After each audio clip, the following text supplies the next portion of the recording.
Today, I'd like to share with you the story of a missing girl. It all started on what seemed like a normal day. She was out playing with her friends in the neighborhood near her home, but that was the last time anyone saw her. At first, when she disappeared, the whole community came together to search for her. Investigators got involved, and for a while it felt like there was real hope. But as time went on, the case became more and more complicated.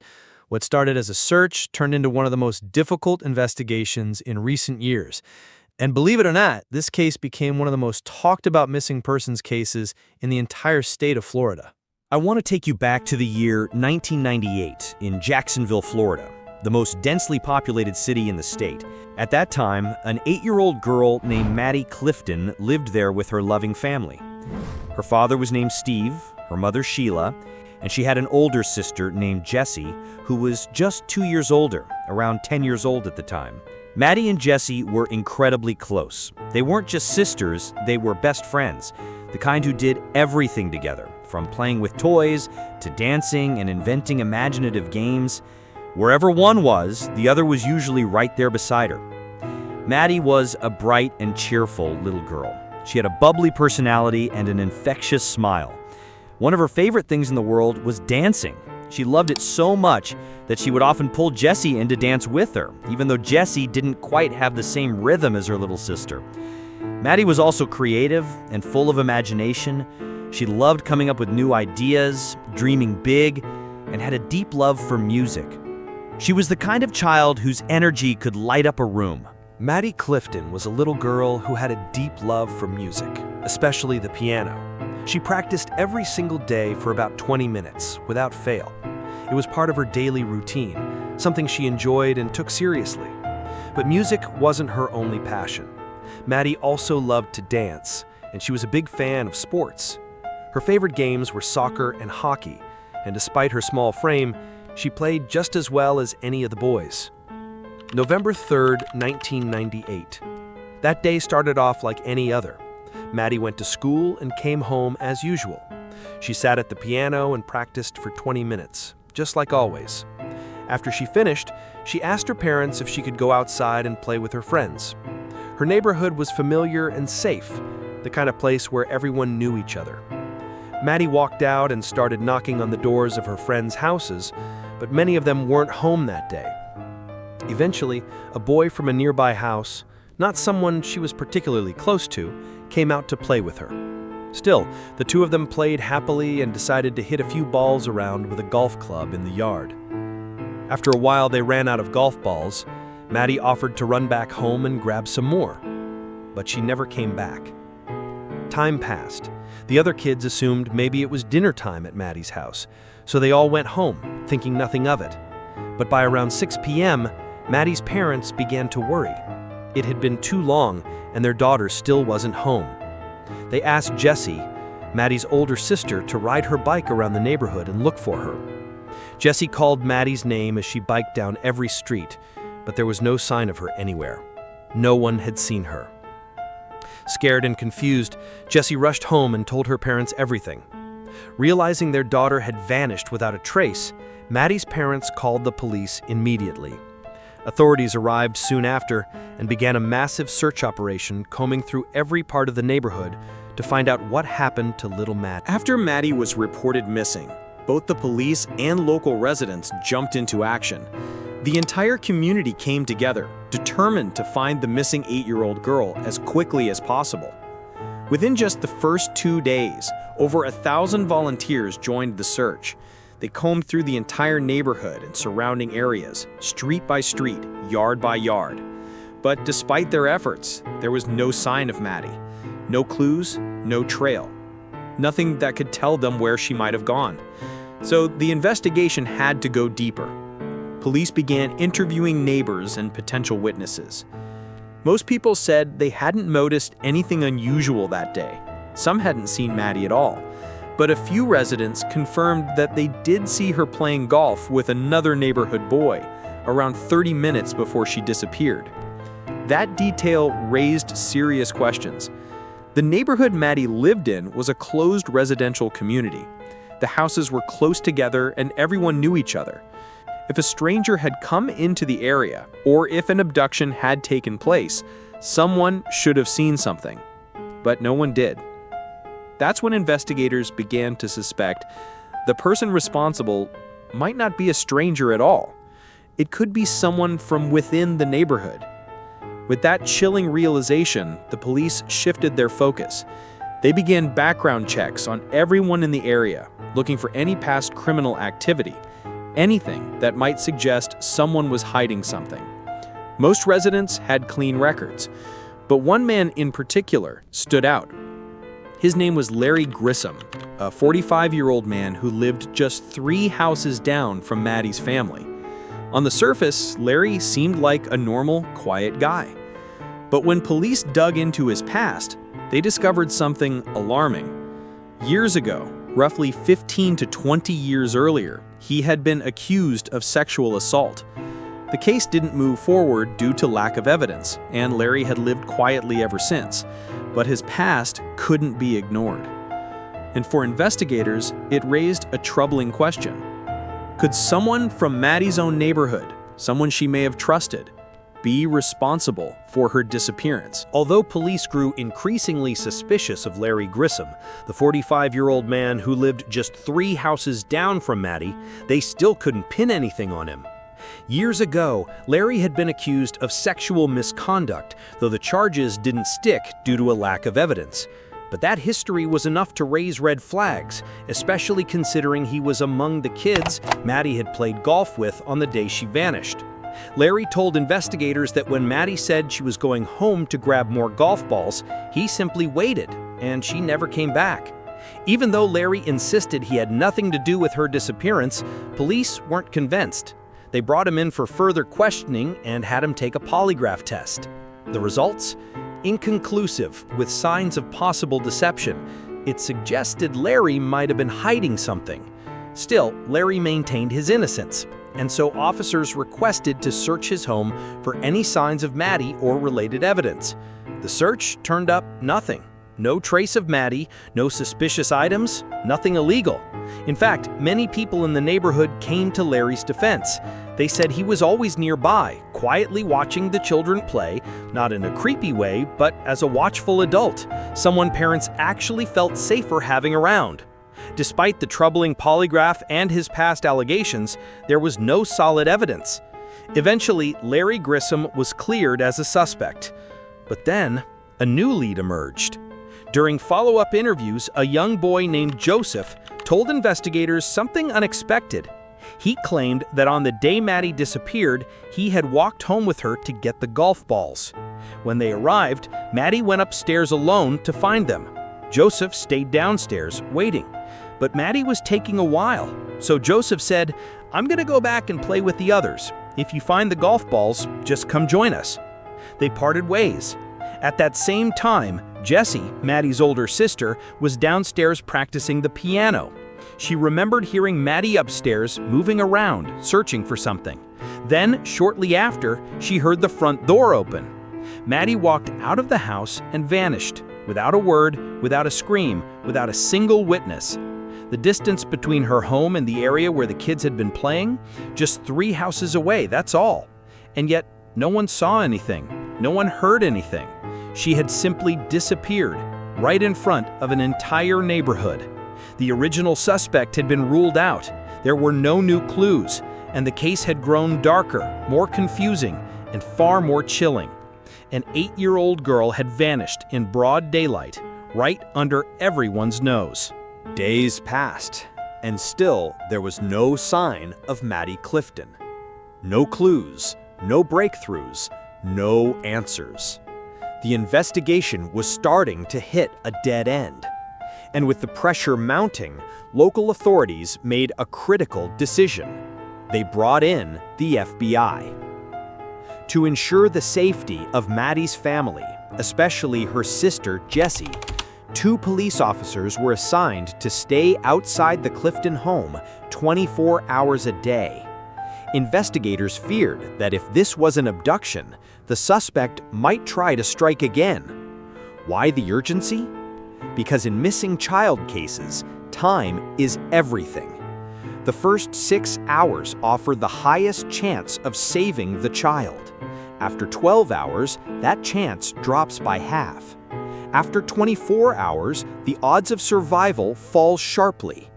And by now, they were well beyond that critical window. But the Clifton family refused to give up. They still believed Maddie could be found and brought home safely. A new direction, a wider search. With no leads from the immediate area, the FBI began searching outside the neighborhood, holding on to the hope that Maddie had been taken and hidden, or that her body had been left somewhere remote. Teams searched creeks, rivers, woods, and abandoned areas, but still found nothing. The Clifton family fights back. During this time, Maddie's family launched a full-scale campaign to bring her home. They offered a $5,000 reward for any information. That reward was soon raised to $10,000. They printed thousands of posters, spreading them across the state of Florida. They appeared on television and news outlets, pleading with the public for help. The case soon became statewide news, drawing in countless volunteers and attention. And yet, despite all the visibility, despite all the effort, the FBI still had no solid leads. Until 7 days after Maddie disappeared, a tip came in. Not from a stranger, not from a random witness, but from the Phillips family. They lived directly across the street from the Cliftons, just a single road between them. The Phillips family consisted of the father, Steve, the mother, Melissa, and their 14-year-old son, Josh. The kids, Maddie, Jesse, and Josh, had known each other for years and often played together. In fact, the Phillips family had been among the first to join the search effort when Maddie went missing. They helped put up flyers, walked the streets, and stood by the Cliftons from day one. So how could a home that seemed so ordinary, so close, so involved in the search effort, suddenly become the key to everything? The turning point in the case began with a mother's suspicion. The Phillips family had been actively involved in helping the Cliftons search for Maddie, especially their 14-year-old son, Josh Phillips. Josh had even helped print and distribute posters all around the area, working side by side with volunteers. But then, one day, Josh's mother, Melissa Phillips, noticed something wasn't right. While her husband was out and Josh was away at school, Melissa began cleaning the house like usual. But as she entered her son's bedroom, she was hit by a strong, foul odor, something that smelled rotten, decaying. At first, she assumed it might be coming from Josh's bird cage, perhaps a dead bird or old food, but after checking, she realized that wasn't it. So she started searching more carefully. The smell was strongest near Josh's waterbed, and as she looked closer, she saw something strange, a small leak with a dark, wet stain around it. Assuming the bed had a tear and mold had developed, she pulled back the sheets and noticed a large patch of duct tape covering a section of the mattress, like someone had tried to seal something up.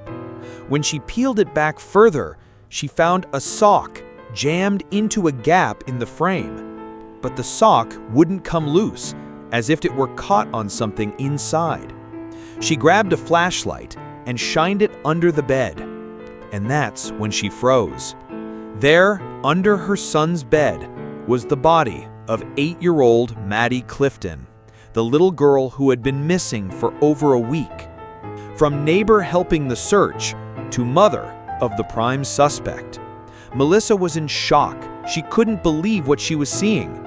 She called her husband and said only one thing: "Come home, now. It's an emergency." Then, without hesitation, she ran across the street to the Clifton house where police were stationed 24/7. She told them what she found. Officers immediately entered the Phillips home to investigate and confirmed it. The body under the bed was Maddie Clifton. A family shattered just across the street. When Maddie's parents heard the news, they were devastated. They could barely stand. The body of their daughter had been lying just across the street all along, in the home of a family they had known for years, a family that had joined the search, hung up posters, and offered comfort during their darkest days. And the person who had taken Maddie's life was possibly Josh Phillips, the teenage boy they thought they could trust. Evidence found in Josh's room. When investigators searched Josh's room, they found multiple pieces of damning evidence: a baseball bat stained with blood, a pencil sharpener blade hidden under the TV, several cans of air freshener clearly used to mask the odor, Josh's shoes with traces of Maddie's blood. Everything pointed in the same direction. The killer wasn't an adult, wasn't a stranger. It was a 14-year-old neighbor, a boy the community knew and trusted. The final confirmation: Josh's room was the murder scene. After Maddie's body was discovered beneath Josh Phillips' waterbed, police launched a full forensic investigation of his bedroom, and what they found confirmed the worst. Blood spatters belonging to Maddie Clifton were found on the ceiling fan and across the walls. The presence and pattern of the blood indicated, without a doubt, the murder had happened right there, inside Josh's bedroom. But even more disturbing, the way the blood had sprayed so high, reaching the ceiling, suggested that the act wasn't just intentional, it was violent, brutal, savage. A chilling discovery above the bed. As investigators searched further, they noticed something strange hanging above Josh's headboard: a photograph. It was a picture of Jessie Clifton, Maddie's older sister. That same photo had once been part of a Clifton family portrait displayed in their own home, but now it had somehow ended up taped to Josh's wall. Police soon discovered that Josh had stolen the picture of Jessie and placed it above his bed, deliberately. An obsession that went too far. When questioned, the Clifton family revealed that they had long been uneasy about Josh. They recalled disturbing behavior, especially toward both girls. Josh had made lewd, inappropriate comments about Jessie and Maddie in the past. He had once said, "Jessie and Maddie make me want to touch myself." That was the final straw. Maddie's father confronted Josh and told him directly, "Don't come near my daughters again, ever." Josh was banned from interacting with either girl. A violent backlash. Shortly after the confrontation, strange things began happening around the Clifton home. Windows were smashed, furniture was vandalized, BB gun pellets were fired at various items in and around the house. Yet nothing was stolen, not a single valuable missing. It wasn't a robbery, it was rage, retaliation, and the Cliftons strongly believed that Josh Phillips was behind it. Everything was starting to connect, from the quiet teenage boy across the street to the obsessed neighbor with violent impulses. Josh Phillips had become the prime suspect in the murder of 8-year-old Maddie Clifton, the younger sister of the girl he couldn't stop thinking about. The case began to unravel when Josh finally confessed. The Clifton family had also shared something unsettling with investigators. One day, while Maddie and Jessie were at school and their parents, Steve and Sheila, were home, they heard strange noises coming from Jessie's room upstairs. They went up to check, but found no one. What they did notice, however, was that a photo of Jessie was missing. Later, that same photo was discovered, taped above Josh Phillips' bed. This discovery only deepened police suspicion. They began tracing Josh's background more closely. Who was Josh Phillips? Born on March 17, 1984, Josh was the only child of his family. He had no criminal record, no history of violence, no warning signs on the surface. He was an average student, liked sports, had friends. He looked like a normal kid in every way. No one, not even those close to him, could have imagined the darkness he was hiding. The innocent eyes and the terrible truth. When police brought Josh in for questioning at his school, they noted how young and harmless he looked. He didn't seem threatening. If anything, he looked nervous, like any teenage boy. But as the questions got deeper, Josh broke down and told them everything. He confessed to killing Maddie Clifton. What really happened? November 3rd, 1998. That evening, Maddie came over and knocked on Josh's door, asking him to come out and play. But Josh's parents weren't home and they had a strict rule: never leave the house without permission. So Josh turned her down and Maddie left to go play alone. But moments later, Josh changed his mind. He wanted to join her. Just as he was about to step outside, he saw Maddie returning. She said she was going to play some more, and Josh invited her to the backyard to play baseball.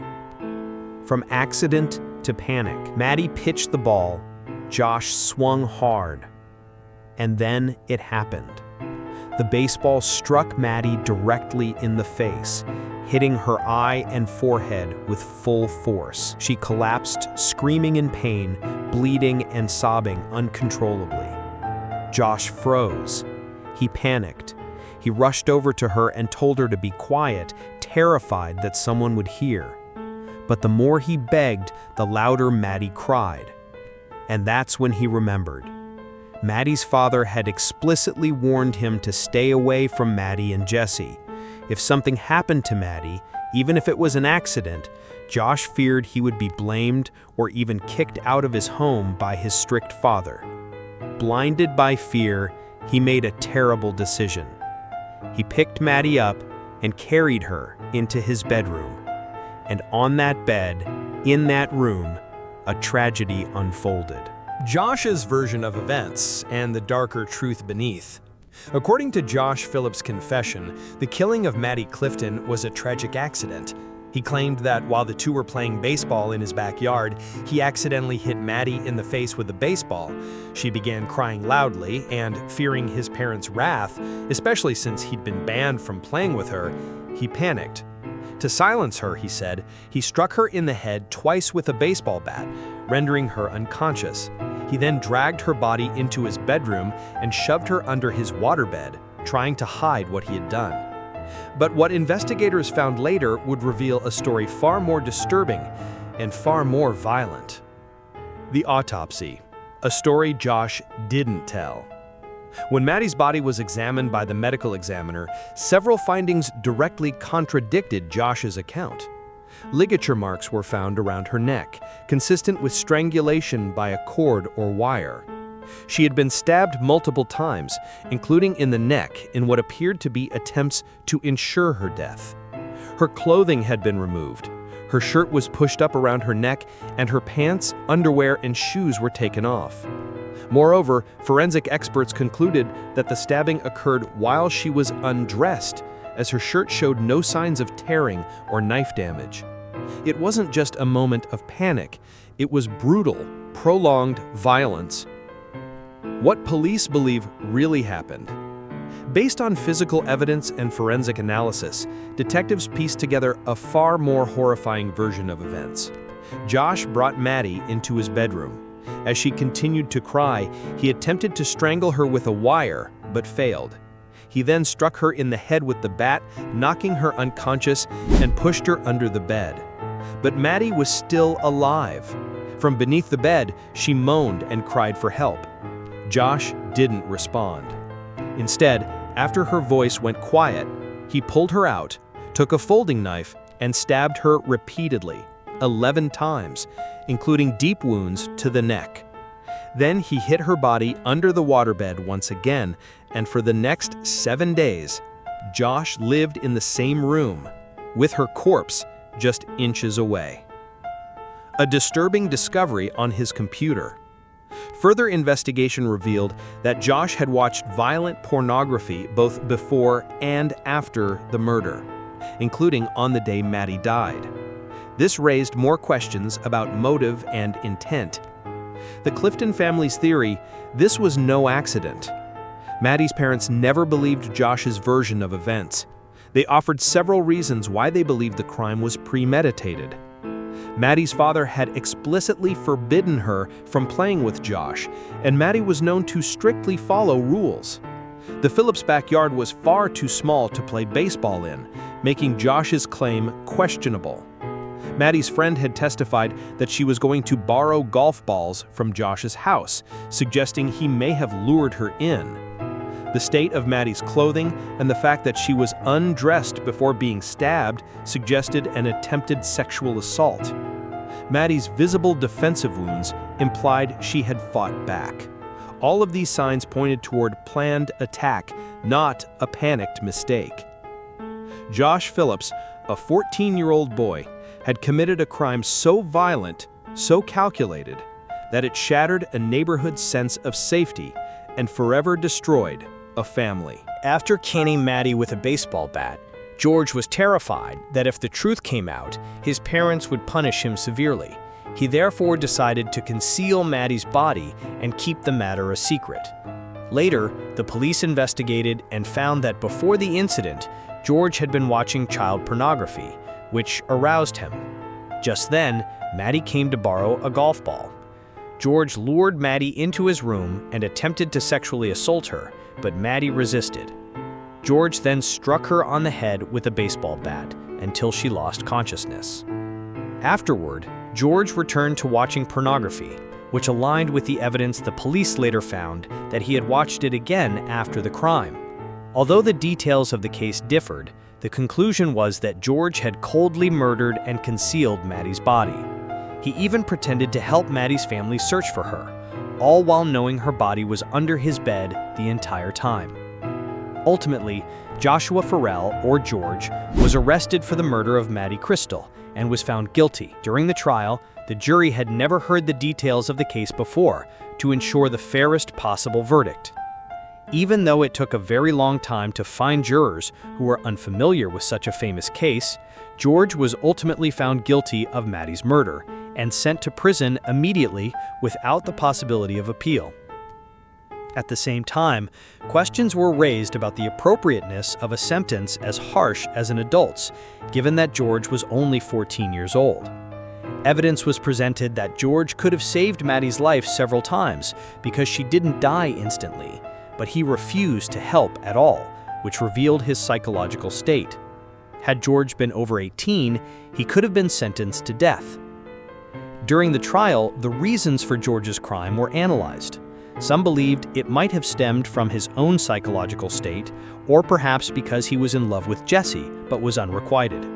However, George gave the reason that he was this way because he grew up in a violent family that wasn't as warm as others perceived.